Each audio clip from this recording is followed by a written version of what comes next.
तर जालन्यामध्ये सुद्धा झेंडूला कवडीमोल भाव मिळतोय। शेतकरी आर्थिक संकटात सापडलाय, त्यामुळे संतप्त शेतकऱ्यांनी झेंडूची फुलं ही रस्त्यावर फेकली आहेत। 15 दिवसांपूर्वी 100 रुपये किलोने विकला जाणारा झेंडू आता केवळ 10 ते 15 रुपये प्रति किलोने विकला जातोय।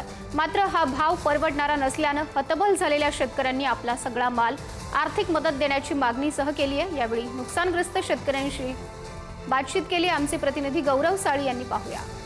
जालन्यातील शेतकऱ्यांनी अक्षरशः झेंडूची फुलं रस्त्यावर फेकून दिलेली आहेत। फुलांना योग्य दर न मिळाल्याने शेतकरी चिंतेत पडलेले आहेत आणि दिवाळी साजरी कशी करायची असा सवाल जो आता शेतकऱ्यांसमोर निर्माण झालेला आहे। मी सध्या जालना शहरातील अंबट चौफुली परिसरात उभा आहे आणि आपण या ठिकाणी पाहू शकतो की या ठिकाणी शेतकऱ्यांनी आपली झेंडूची फुलं अक्षरशः रस्त्यावर फेकून दिलेली आहेत आणि आता हे फुलं रस्त्यावर फेकून शेतकरी आपल्या घराकडे निघालेले आहेत। आपण जर बघितलं तर आज झेंडूच्या फुलांना सकाळी 20 ते 30 रुपये प्रति किलो असा भाव मिळाला होता। त्यानंतर आता हे फुलं जे आहेत यांना योग्य दर मिळत नाहीये, त्यामुळे शेतकरी काहीशी चिंतेत पडलेले पाहायला मिळत आहेत। त्यामुळे आता हे फुलं एक तर फुकट विकायचे नाही तर रस्त्यावर फेकून द्यायची अशी परिस्थिती शेतकऱ्यांसमोर निर्माण झालेली आहे। आपल्यासमोर या ठिकाणचे काही शेतकरी आहेत। नेमकं दादा काय सांगणार की तुम्ही आता हे फुलं जे सर आम्ही रात्री आलो सर, इथं 20 रुपये किलो होता। सकाळी कोणी फुलाला विचारलं नाही, 10 रुपये किलो नका 10 किलो ना, 10 क्विंटल फुलं होते सर। इकडे काही तिकडे काही सगळे फेकून गेले, कोणी विचारत नाही। पाऊस पडला, सोयाबीन वगैरे गेले सर।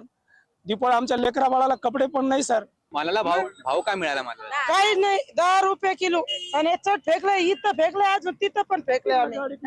मग आमच्या गाडीचं भाडा पण नाही भेटला आम्हाला। आता आम्हाला कुठून देणार आम्ही? मग काय नुकसान आमची नुकसान। आम्ही रात्रीपासून इथं लेडीज इथं झोपलो आम्ही रस्त्यावर, तर आम्हाला काय फायदा झाला आमचा? शेतकऱ्यांवर हे फुलं आता एक तर फुकट विकायची वेळ आली किंवा मग हे फुलं रस्त्यावर फेकून पुढे निघण्याची वेळ शेतकऱ्यांवर आली। त्यामुळे आता पुढे करायचं कसं असा सवाल शेतकऱ्यांपुढे निर्माण झालेला आहे। गौरव साळी, पुढारी न्यूज, जालना।